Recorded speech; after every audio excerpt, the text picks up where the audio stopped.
Labas pavasaris, taip pasakyčiau, ką jau čia ta diena. Prieš 12 metų Litexpo rūmose vyko nacionaliniai Donelaičio skaitimai, kurie prasidėjo taip pat kaip šiandien saulytė šviečia. Ir ta Donelaičio Rėzos gaida visada pavasaris mum ir prasideda. Jau saulelė vėl atkaudama Budinos vietą, na ir toliau visi žinom, bent jau iki antros eilutės vidurio. Labai malonu juos matyti, mums labai malonu susirinkti, nes čia irgi žmonės traukiam iš eilių dar prieš pusvalandį vicemerą, jis pajuto, kas yra Vilniaus eilės prie knygų, kitų eilių nematė, Tai noriu trumpai pristatyti, titulai pasižiūrėsit visus internete, ten viskas bus surašyta. Tai gal nuo ponios Vitalijos Jonušienės, kuri kultūros istorikė ir šiaip legendinė asmenybė, kuri dar prisimena, kaip Lietuvoje buvo švenčiamas Rėzos 200 metų jubiliejus. Tai čia dabar, žinokit, labai svarbu atrasti tų žmonių, kurie kažką tada darydavo kitaip negu oficialiai, nes mūsų istorikai kažkodėl labai dažnai remiasi laikraščių ir žurnalų vedamaisiais, o ne tais paskutiniais puslapiais, kuriuos mes skaitydavom žurnalas ir laikraščius. Ten nekrologai dažniausiai. Ne, ten būdavo anekdotai. O kai kas skaitydavo tik nekrologus, aiškiai. Tai Vitaliją pristačiau. Tada,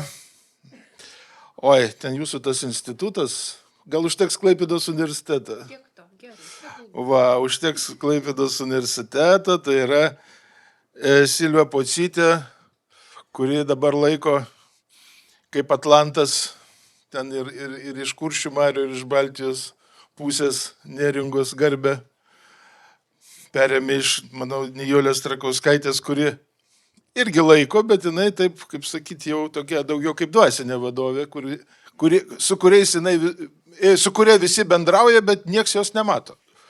Čia kaip iš tų filmų apie žvaigždžių karus. Tada Narūnas Lendraitis, vicemeras, kuris Neringoje tvarko viską, kas susiję su kultūra, aplink kultūrą ir visa, kas geriausia, tai yra jo sfera. Ir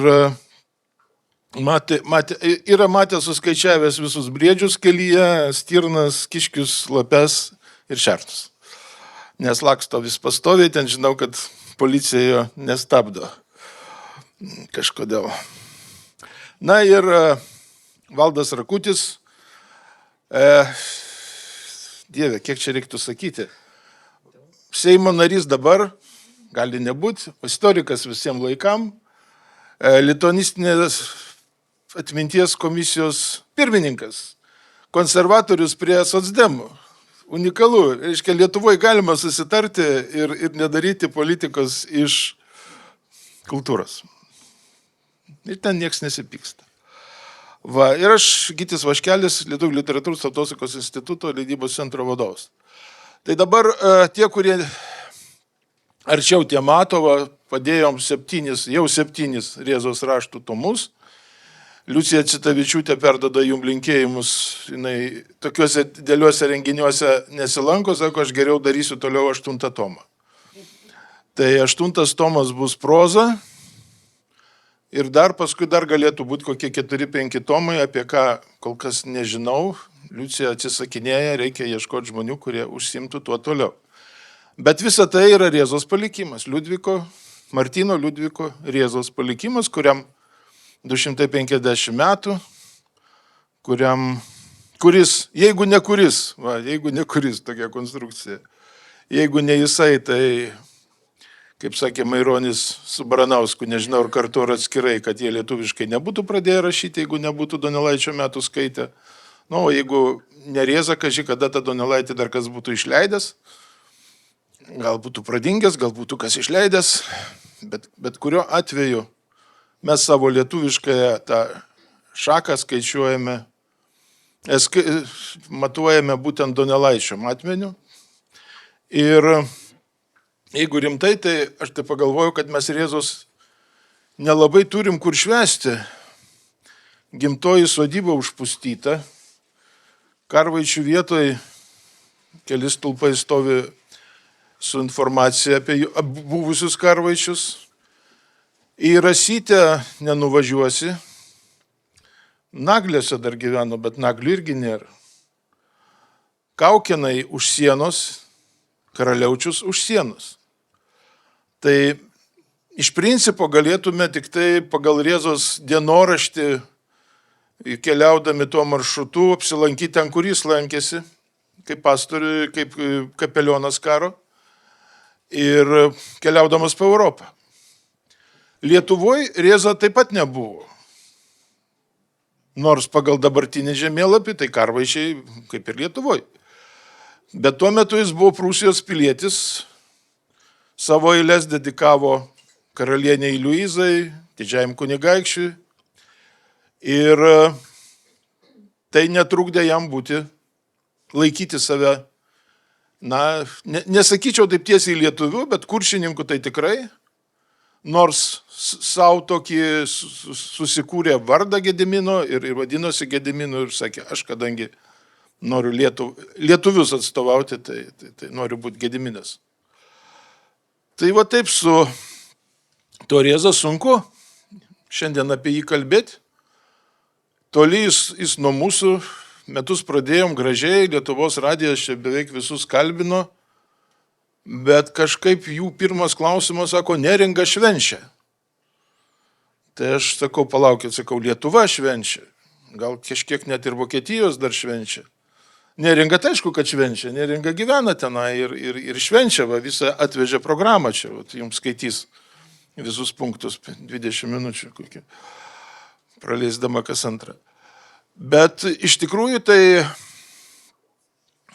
kažkaip giminaičių Rėzos nebelikę, atsiminimų, ta prasme, raštus mes ramiai taip pat, Liucija Citavičiūtė leidžia, nors jai padeda vis būry žmonių, kurie verčia ten teologinius veikalus, ten parašo kažkokius straipsnius apie kažką komentuojančius. Bet tokio sąjūdžio, tokio pakilimo, kad skambėtų, kažkaip nėra. Seimas, kadangi jau buvo užblokuota vieta, žinau net kodėl. Aš nieko prieš Valančių ir ta prasme, už blaivybę. Bet man kažkaip atrodo, kad 250 Rėzos svarbiau negu 225 Valančiaus. Bet vienas veikėjas dar prie Skvernelio, kovojantis už blaivybę, tiesiog kaip įkalė. Ir viskas nepajudinsi. Tai Seimas paskelbė Rėzą ten ilgajam sąraše, bet jokios programos, tokios kultūros ministerija kaip ir nesukūrė. Tai vienintelė programa, kuri yra, tai yra jinai Neringoj ir Pamary, sakykim taip. Nors, sakyčiau, net ir Pamary sunkiai juda. Kažkaip reiktų juos tenai truputį pajudinti. Tai aš kol nepamiršau pasakysiu, kad mes galėtume apsitarti ir kažkaip įkalbėti būti žmonės, kai kuriuos Rėzos ambasadoriais, bent jau iki metų galo. Gal, taip sakant, įduotume raštų 7 tomus ir jie galėtų važinėti ir pristatinėti, nes verkiant reikia ta prasme, mes vis dar mums atrodo, kad Rėza yra tik tai lietuvių liaudies dainų leidėjas. Taip, fantastiškas dalykas. Šiaip Rėza ir Donelaitį ir dainas leido ne mum, ne Lietuvai, leido Europai. Ir todėl vertė į vokiečių kalbą, todėl plito ir daugiau egzempliorių yra išlikę būtent Europai. O mes tai, ačiū Dievui, Rėzos dainas išsileidom 35-7 metais tik tai. Mykolas Biržiška pirmą kartą išleido Lietuvoje, o Prūtena, Antanas Jonynas ir Liucija Citavičiūtė su jais išleidom tik prieš keletą metų, kai, sakant, jau žiūrėkit, kiek metų praėjo. Bet manau, kad visada galima pasivyti. Istorijos laikas dar nesibaigė, Fukuyama irgi gyvas, jau perrašinėja savo tą žymųjį straipsnį, kad jau istorija baigėsi. Tai tiesiog baigdamas savo tokį įvadinį žodį, noriu pasakyti, kad turiu optimizmo, turiu pesimizmo. Dar vienas toks aspektėlis. Kodėl čia tiek daug žmonių nuo jūros ir nuo marių? Nes vis tiek Neringa yra ta vieta, aš kaip sakau, patys laimingiausi žmonės. Jiems saulė iš vandens kyla ir leidžiasi į vandenį. Kur jūs rasite tokią vietą? Tai va toj vietoje gimsta Liudvikas Rėza. Nebuvo jis, man atrodo, toks romantikas, buvo intelektualas, poliglotas. Ir tik tada ten galim vardinti, aš jau nevardėjau šiandien, nekartojau tos maldelės, faktiškai jau visi jau kaip ir išmoko. Bet vat, kai reikia į toliau, tai tada toliau mes ir pamatom, kad kiek mes dar daug nežinom. Tai aš norėčiau nuo tokio istorinio dalyko vis tik tai Vitalijos paprašyti, kad jinai trumpai kondensuotai, bet papasakotų, kaip sekėsi ten tada su tarybų valdžia derinti Rėzos šventimą. Ta prasme, kokie ten buvo svečiai, kokie ten buvo jūsų argumentai ir ginklai, kurie leido padaryti tai, ką jūs tada padarėt. Ačiū. Prieš 50 metų tai švęsti Rėzos 200 gimimo metinių sukaktį iš tikrųjų buvo sudėtinga. Bet mes turėjom mums labai padėjo Albino Jovaišos išleista knyga Liudvikas Rėza. Na ir mes sumanėm, kad reikia pirmiausiai padaryti kaip ir dabar daroma, sako, projektus daro. Taip, mes tokią savo pasirašėm programą, ką mes turim padaryti. Tai pastatyti paminklą, medalį tuo pačiu, reiškia, sukurti. Dar vienas labai svarbus momentas, tai gatvės pavadinimą, pavadinti Juodkrantės vieną gatvę, ir padaryti, ir sukviesti į minėjimą sausio 9 dieną, 76 metais. Na, kada pradėjom visą šitą programą vykdyti, tai pamatėm, su kuo mes susidūrėm. Na, Eduardas Jonušas, aišku, užsimojo plačiai, gavo ąžuolą ir per labai greit, aišku, jisai mąstė beveik metus laiko, bet jau 75 metų vasarą paminklą jis buvo pastatęs. Ir iš karto, jūs žinot, kad tie vyresnioji karta, kad tuo metu viską reikėjo derinti su tokia įstaiga Glavlytų. Na ir dabar, kadangi nuveža tekstą, o jis skulptūroje išskaptavo žodžius iš Liudviko Rėzos eilėraščio Nugrimzdęs kaimas, dabar jau jį čia Bložės vertimų buvo. Ir užbaigė ten eilutę, o dabar ką matai. Bet nepabaigė ten, kad dykra ir taip toliau. Ir iš karto nederina, prašau šito žodžius išimti. Paskui, arba reiškia tą žodį, o dabar ką matai. Ir tuo metu, kaip tik vasarą tai buvo, ir profesorius Vytautas Gudelis, kurį galbūt daug kas pažinojot, geografas ir labai mylintis Kuršių neriją ir besidomintis kuršininkais, jisai sako, Eduardai, tu nepergyvenk, kai bus atidarimas, aš pasakysiu ir apginsiu tekstą. Dabar toliau, gerai, ir mes buvom numatę, kad atidengsim paminklą iškilmingai sausio 9 dieną. Bet tokios buvo permainos, kad tuo metu vykdomojo komiteto pirmininką pašalino iš darbo. Turėjo jisai baigti savo darbus ir miškininkai sugalvojo ir jis pats, kad reikia kažkaip įsiamžinti su Rėzos paminklu, čia vis tik tai toks įvykis didelis. Ir buvo sumanyta, kad mes turėsime atidengti jį birželio mėnesį. Ir kada jau buvo viskas sutvarkyta, atrodo, visi dokumentai sutvarkyti, staiga iškilo problema, kad reikalinga kultūros ministerijos dar vienas leidimas. Tai ką daryti? Jo paminklas yra, ar griauti, ar jį, kaip elgtis. Na ir tada Jonušas nuvažiuoja į Klaipėdą, nėra ko važiuoti, pasisamdo taksi, nuvažiuoja į Vilnių, parsiveža aš tik atsiprašau, nesimenu jo vardo, Naujokaitį, tas visą kelią tyli, nei vieno žodžio nesako, paskui jis pasakė, aš bijojau, pamatysiu kokį nors balvoną. Bet kada pamatė, viskas tvarkoj ir paminklas buvo atidengtas ir štai tada profesorius Gudelis ir pasakė savo lemtingus žodžius. O dabar ką matai? Vien socialistinį rojų, žaliuojančias kopas. Na ir to užteko. Toliau mūsų toj programoje, reiškia, ką mes buvom numatę, jau ruošiamės pačiam minėjimui ir kadangi reikėjo tą minėjimui, dar mes galvojom, kad reikia padaryti ir nedidelę parodą. Ir vėlgi mums labai pasitarnavo Liudviko, tai yra Albino Jovaišos knyga, bet aš tada dar nuvykau į Vilnių ir man taip labai draugiškai Vilniaus universiteto mokslinės bibliotekos vien darbuotojas, atsiprašau, kad vardo neatsimenu, tik pavardę Bogušis, jisai sako, aš sakau, ką aš galėčiau dar papildomai kažką gauti. Jisai sako, aš jums atšviesiu jo Liudviko Rėzos testamento juodraščio kopiją. Tai vat, o iš Mokslo akademijos bibliotekos irgi iš Vrublevskio gavau irgi labai svarbu tokį dokumentą, liudijantį apie 1775 metų įsaką dėl parapijos perkelimo į Juodkrantę.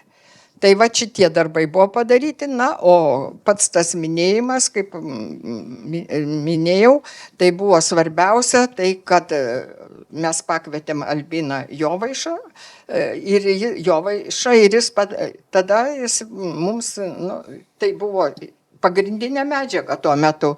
Jis perskaitė puikų mums pranešimą, supažindino visuomenę, kasgi yra tas Liudvikas Rėza, už ką mes jį turime mylėti, gerbti.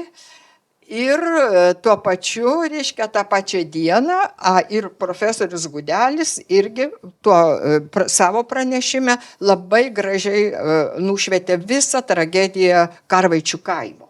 Ir man įsidėmėjau labai gražius, tokie įdomius žodžius, gal jums bus įdomu, bet man taip ir įstrigo. Jis mėgdavo romantizuoti.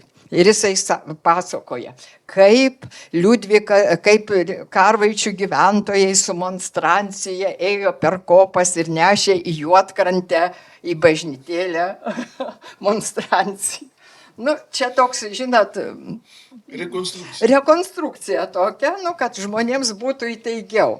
Ir tą pačią dieną buvo atidengta, tai yra pakeista, jau sausio 9 buvo tas priimtas sprendimas dėl gatvės pakeitimo ir gatvė buvo pavadinta Liudviko Rėzos vardu. Bet ir čia vėlgi buvo, tuo metu namų valdytoja sugalvojo, kad reikės sutrumpinti vardą. Ir parašė Liudas Rėza. Ir išvertė į rusų kalbą, o tada būdavo lentelės dvikalbės. Ir gavosi Liudo Rėzo. Ir tada visi sako, kas čia per pavardė. Bet žinokit, 35-7 metų leidime ant viršelio irgi parašyta Liudas Rėza. Biržiškai irgi rašė Liudas. Taip. Kaunietiška tradicija. Galbūt. Tai va, čia mūsų tas visa tai, ką mes padarėm, tuo metu, man atrodo, tai buvo svarbiausia, kad Liudvikas Rėza, dabar jau Martynas Liudvikas Rėza, sugrįžo į Kuršių neriją. Ir ta atmintis liko ir, dar vieną detalę aš jums dar nepriminiau, dar buvo problema su paminklu, iškilo iš karto daug kritikų, kaip drįso Jonušas, nebūdamas profesionalas, daryti skulptūrą.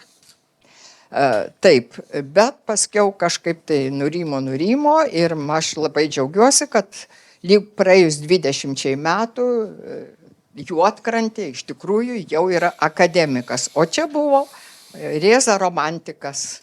O mes važiuojam ir liūdim, kad čia tik 40 ir kad labai mus tenai bando visaip dar sulėtinti. Taip. Ta Rėzos gatvė Juodkrantėje.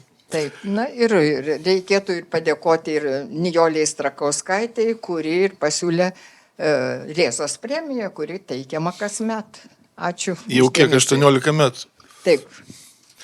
Tai ačiū labai. O dabar Silvijos paklausiu, kaip iš Klaipėdos matosi?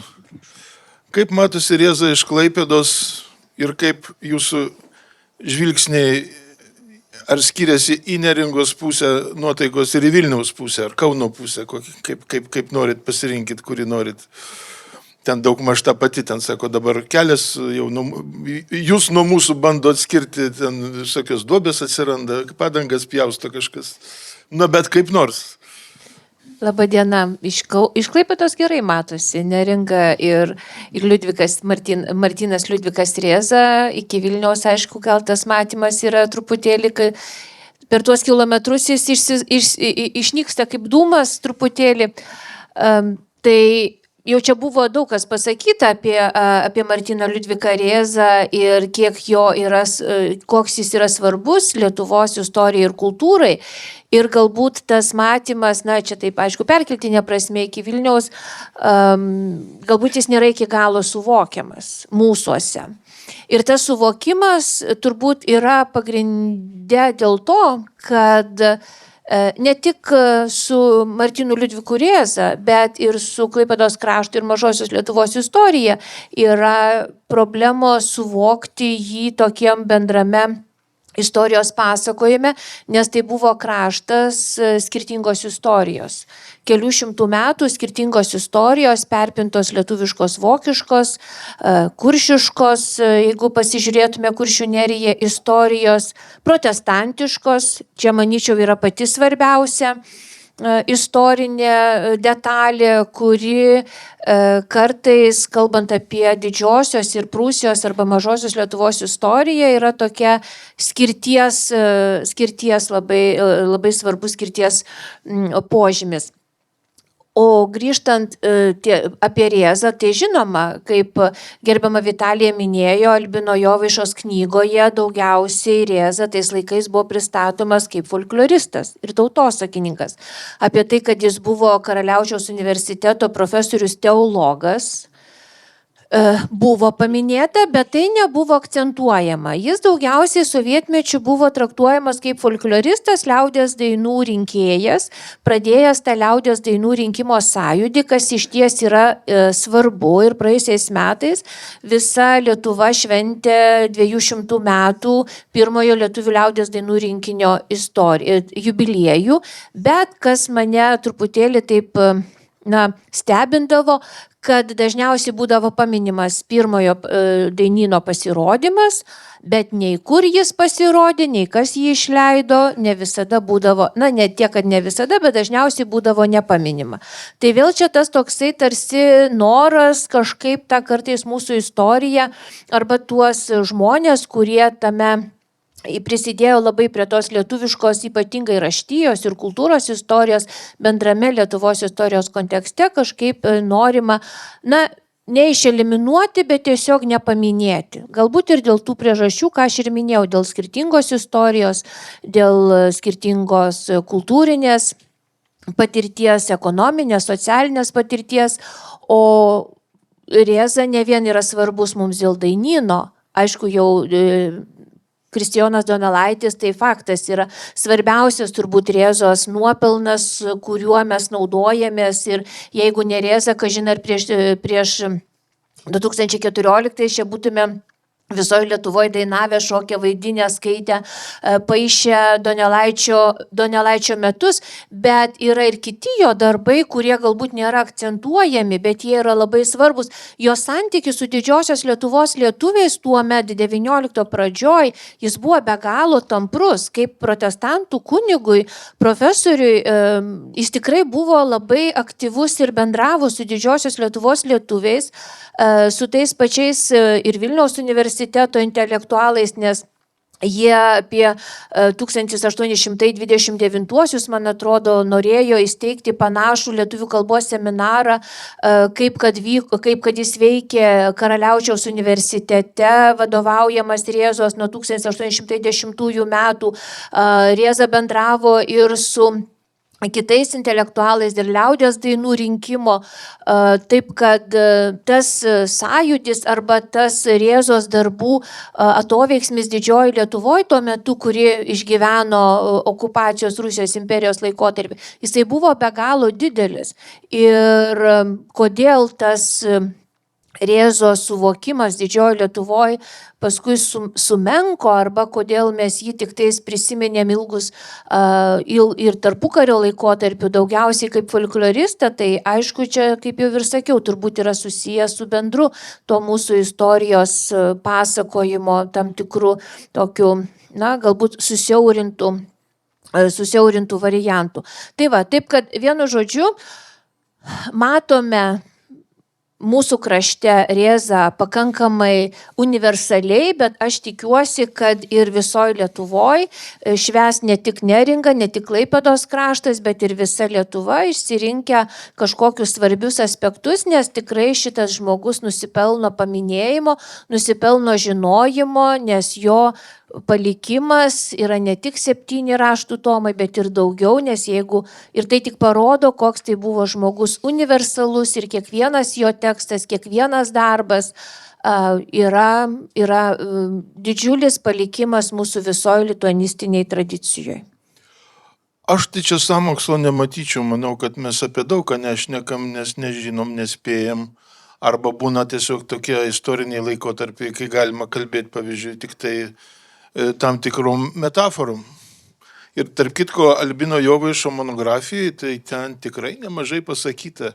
O kur negalėjo pasakyti, įdėjo dokumentų, kurių nepakeisi. Ir netgi, sakykime, tas sovietinis, ne sovietinis, bet iškart po Chruščiovo visų pranešimų 56 metais, 57 metais išleidžiamos dainos Bronius Kmitas ir akademikas Juozas Jurginis. Dar vienas fakultetas, aš pažiūrėjau, koks ryšys, humanitaras ir, ta prasme, filologas ir istorikas. Buvo vienas fakultetas, tik 57 atsiskyrė Vilniaus universitete. O, jeigu 57 leidžia, rengta jau 5-6, tai Jurginis buvo vienas iš tų, kurie daugybę tų dokumentų iš Karaliaučiaus srities po Antro pasaulinio karo kartu su kitais profesoriais ir akademikais atvežė. Ir iš karto, kai tik galėjo, jie išleido dainas. Ir pirmas tas tomas, tai buvo būtent pirmojo to leidimo pakartojimas. Ir kairiai pusėje ėjo ne ten koks nors perdarimas, perrašymas, o gotiškų šriftų raidė į raidę visos dainos. Tai ir tu nieko nebegali pakeisti, reiškia. Ir tai yra paveiksliukas. Ir jokie galavlitai nieko negalėjo reikalauti pakeisti, tiesiog dėjo taip, kaip yra. Ir paskui antras tomas išėjo, tai jau su melodijom, su visom dainom, kurios liko rankraščiuose po keliarių metų, tai ten irgi Albinas Jovaišas jau prisidėjo. Bet monografija, tai jinai nėra tokia, Silvija, tokia paprasta. Tas, kas norėjo, tas tenai išskaitė ir dabar skaitė, tai aišku, ten matai, ten visokių, kad darbo žmonių draugas, ten parašyta dar ką nors. Bet tai čia, supranti, kad kitaip negalėjo. Tai dabar aš, pono Valdo, paklausiu, ar tikrai čia mes tiek nuodėmių turim? Aš manau, kad mes nuodėmių neturim, mes turim nuopelnus ir darbus, kuriuos darėm tom sąlygom, kokios buvo. Nes labai dažnai žmonės pas mus vis naujas skirtis daro, tai jos ideologinės. Pavyzdžiui, žmogus nelaiku gimė. Kodėl jis gimė sovietmečiu arba ten kokiais kitais metais? Tai žmogus nesirenka savo tautos, religijos gimimo metų. Klausimas, ką jisai pagal tas galimybės geba padaryti. Taip žmogus turi būti vertinamas ir natūraliai, kad kiekvienas laikotarpis turi savo ideologinės nuostatas ir kitus dalykus. Ir aš sakyčiau, tas vėlyvasis sovietmetis, mano supratimu, yra padaryta tikrai labai daug didelių darbų. Ir žinoma, kažkada studentus reikėdavo ruošti, tai pagrindinė knyga buvo TSRS istorija 87 metų, nes ten buvo detaliausiai aprašyta viskas, reiškia taip, kaip ten žinoma, ten netitinka visko, bet faktografinė prasme buvo pakankamai gerai padaryta. Dėl to, kad dirbo žmonės. Ir tie žmonės, jie dar įtakojo mūsų valstybės, reiškia, vystimąsi pirmus 10 mečius, o gal ir ilgiau. Ir mūsų mokytojai yra ir įkvėpėjai. Tai natūralus dalykas yra. Tai aš manau, kad čia buvo padaryta tikrai nemažai. Klausimas, kas yra dabar, ką mes turim ir kaip vyksta, tai žinoma, didžiausias dalykas yra mūsų institucijos, kurios dirba šitam krašte. Tai Klaipėdos universitetas, tai Jūrų muziejus, tai va tos organizacijos ir daugiau yra tų organizacijų, Mažosios Lietuvos muziejus, jos daro didžiulį darbą. Ir kada tik tai ten patenki tą erdvę, man 3 metus teko padirbėti universitete, tai ten tu gyveni tą kultūrą ir jinai netrodo nei svetima, nei kažkokia net pažįstama. Ir puikiausiai mano supratimu viskas ten daroma tiek, kiek buvo tų jėgų, tiek, kiek buvo tų tyrėjų, kiek tie tyrėjai galėjo atsidėti savo pagrindiniam darbui, nuo to ir priklausė. Kurioje vietoje vis dar yra tos ribos? Tai va, tos ribos yra tenai, kur mes prieinam prie to, ką Silva pasakė, lietuvių vokiečių kultūrą.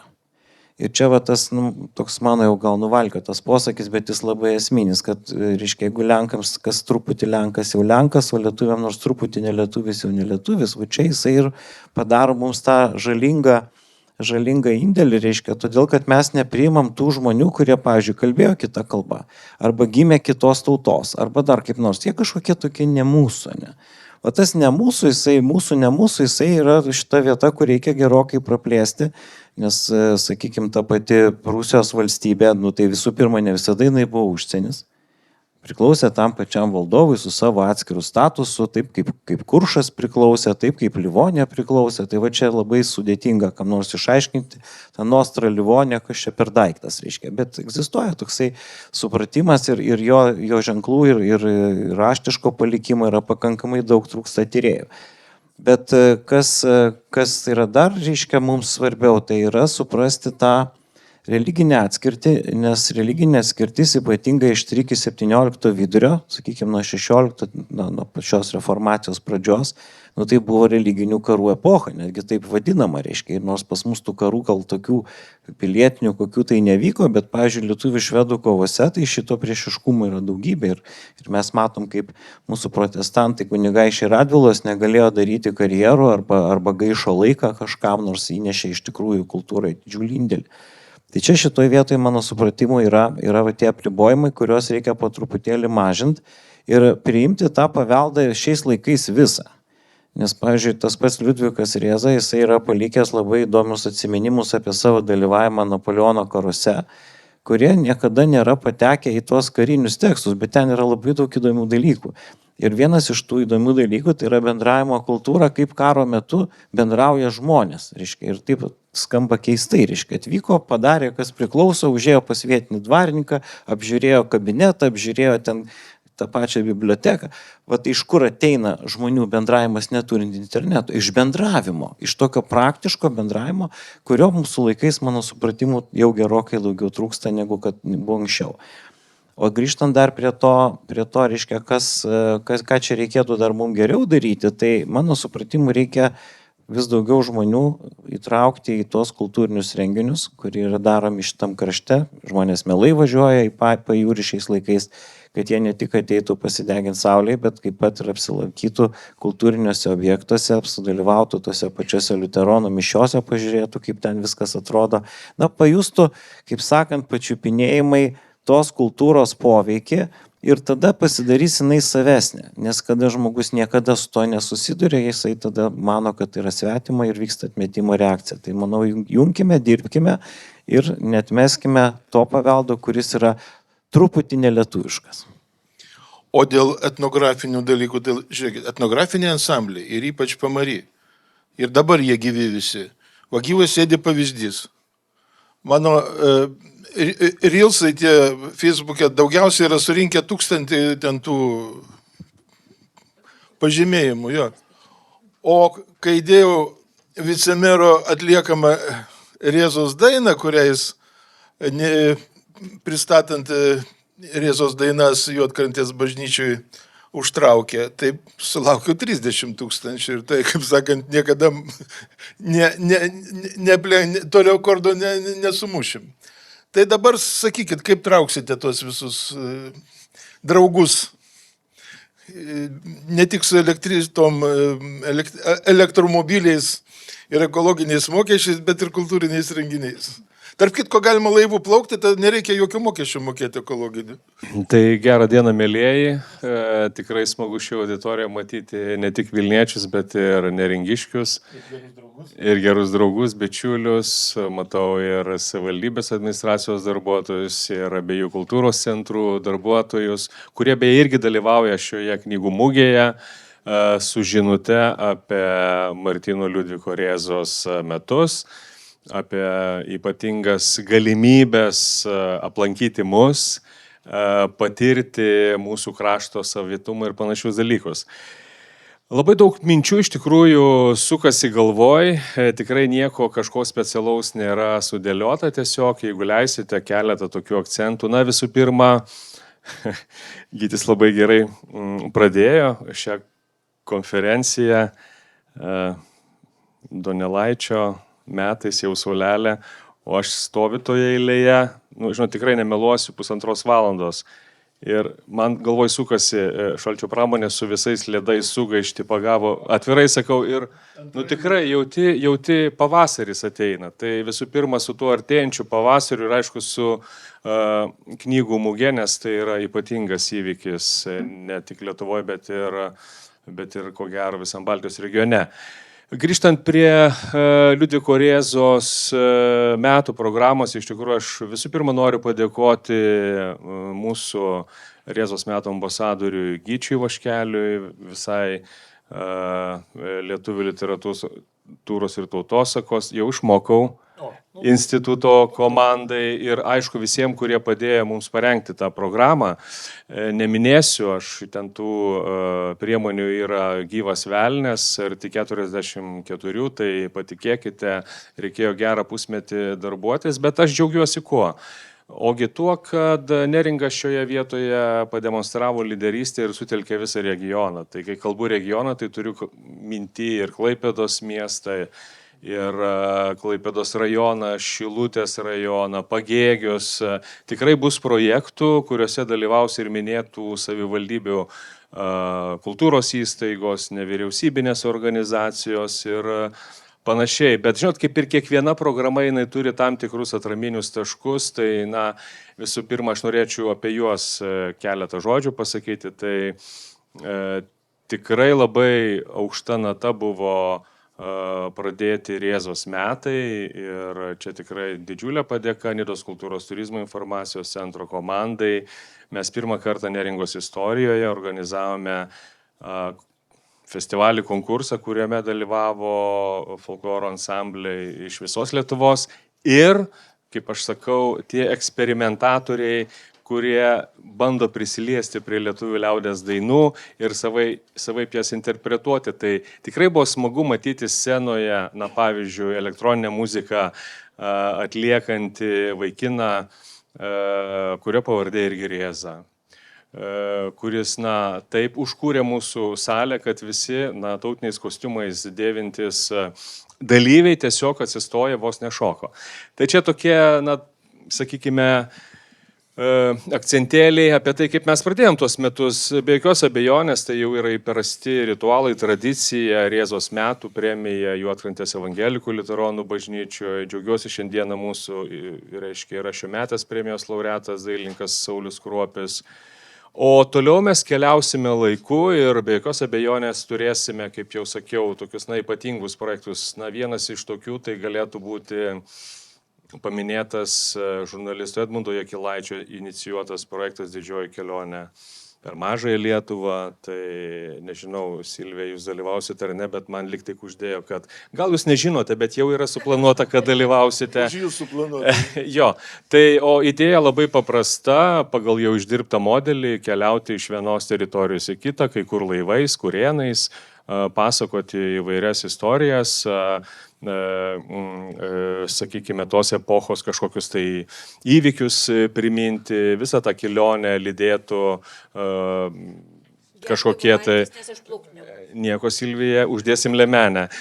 Lydėtų istorikų komentarai, susitikimai su bendruomenėmis ir panašus dalykai. Žinoma, atkursime koplytstulpį prie Karvaičių, vėlgi pažymėdami tą ypatingą vietą. Aš jau nekalbu apie tokias iniciatyvas kaip, pavyzdžiui, aplinkos sutvarkymas prie Pervalkoje esančios ir Eduardo Jonušo sukurtos, mūsų Neringos garbės piliečio beje sukurtos skulptūros skirtos Rėzai. Žinoma, konferencija, čia jau Tai kiti ant aš- tavo pečių šitą Aš žiūriu naštą jau gulsis. į istorikus. Jo. Reikia suvažiuoti į Neringą, mus ten žada užrakinti kažkokiam klone ir aptarti tos reikalus taip, kad išsikalbėti ir pažiūrėti, ką galima padaryti. Tai va, rudens pradžioj kažkaip, Jo, kai tai- dar nešalta, kai jau netakuoja kurortiniai ten tie visi reikalai, Neringa mielai priima, dabar ir Neringos tas nacionalinio parko labai puikiai salė yra Gila jau veikia. Taip. Tai tiesiog nuvažiuoti savaitgaliui, taip rimtai pasišnekėti, o Vilniui galėtų būti prieš tai kokia nors dienos konferencija, tokių rimtesnių pranešimų akademinių. Na, vis tik tai, kad tą Rėzos matmenį parodyti ir šalies mastu, ne tik tai sakyti, kad čia Neringos reikalas. Nu, mūsų reikalas visų. Ir dar jeigu galima vieną akcentą, čia man labai patiko pasakymas Seimo nario, kad vis dėlto mes turime ieškoti tų galimybių patirti to krašto vietos dvasę, etninės kultūros ypatumus per įvairiausias šventės. Tai šiuo požiūriu Neringa, aš galvoju, yra ypatinga teritorija ir savivaldybė su savo partneriais tikrai skiria ypatingą dėmesį. Ir va būtent šiais Rėzos metais mes turėsim ir folkloro šventę Pusvėjūžį. Rėzos centras dirba, taip sakant, dirba energingai. nušilęs. Ir to išgirsite visokių naujienų. Viskas, turim baigti, bet dar turiu įteikti Neringos savivaldybei Liucijos prašymu Citavičiūtės, kad parvežtumėte į Neringą Rėzos poezijos tomą, pats storiausias iš visų, kurie čia žiūriu yra. Tai vicemerui įteiksiu, vaštarašio neprašysim. Žodžiu, tik iš spaustuvės vakar atvažiavo, tai pirmie egzemplioriai, tai jau kitą savaitę turėtų į pabaigą būti. Ir labai visiems dėkoju, trumpai labai mes čia. Aš net galvoju, būtų galima kažkaip padaryti kokias, porą diskusijų, kokių nors platesniam rate, nes čia dar daug kas netilpo, galėtų būti daug žmonių tokiam, kelias paimti temas, tą pačią Rėzos kaip kunigo misiją. Ir ta prasme, pirmi 2 tomai tai yra jo veikalai, būtent religiniai. O dar mažai ką žino, dar Ona Aleknavičienė yra atradusi pasimetusi tarp tomų Vrublevskių bibliotekose didžiulį foliantą rankraštinį, kuriame vokiškai parašyta Europos religijos istorija. Tai jis dar yra net nejudintas iš esmės, tik tai perverstas. Ir, ta prasme, neišverstas, o rankom pavartytas. Tai va, tai dar Rėzos mes turim dar veikalų, kurių nežinom. Tai tų tomų, kaip sakėt, tai jų dar prie tų 7, gal dar 7 prisidės. Ir tai yra tas žmogus, kuris vis vadinamas tik tai dainų rinkėjų. Tai paskirkim šios metus tam, kad suvoktume visą tą jo platų spektrą. O dėl to testamento, kurį radote, tai ten man tai yra svarbiausias dalykas. Rėza palieka visą savo turtą našlaičiam, tokiem kaip jisai, studentam, kad jie galėtų mokytis. Įkuria jiem bendrabutį. Ir jis yra finansuojamas iš šio lėšų. Tai vat žmogus nuo pirmų iki paskutinių savo gyvenimą skyręs ir mokslui, bet ir lituanistikai, lietuviam. Na ir sakyčiau, vakarų baltam, apie ką mes taip truputį irgi vis nepašnekam. Juk tas regionas yra toks, daug ten tų ir Prūtenoj. Rėzai nėra tiek svarbu patys lietuviai. Jis ten rašo ir apie prūsus, ir apie kuršius, ir ten susimaišo viskas. Ir netgi vardai tų bernelių ir mergelių pasirodo nėra visiškai to regiono, jie ten jau visiškai yra sugalvoti. Bet motyvai, ir tarp kitko Vytautas atsiranda jo poezijoje, tai kada? 19 amžiaus pradžiai. Ką Lietuva tik tai 20 amžiaus pradžiai daro. Tai, žodžiu, dar laukia daug atradimų ir jie nuo mūsų priklausys, kiek mes juos įsisamonsim. Ačiū labai, laikas mūsų čia baigėsi, bet manau, kad pratęsim kitose auditorijose.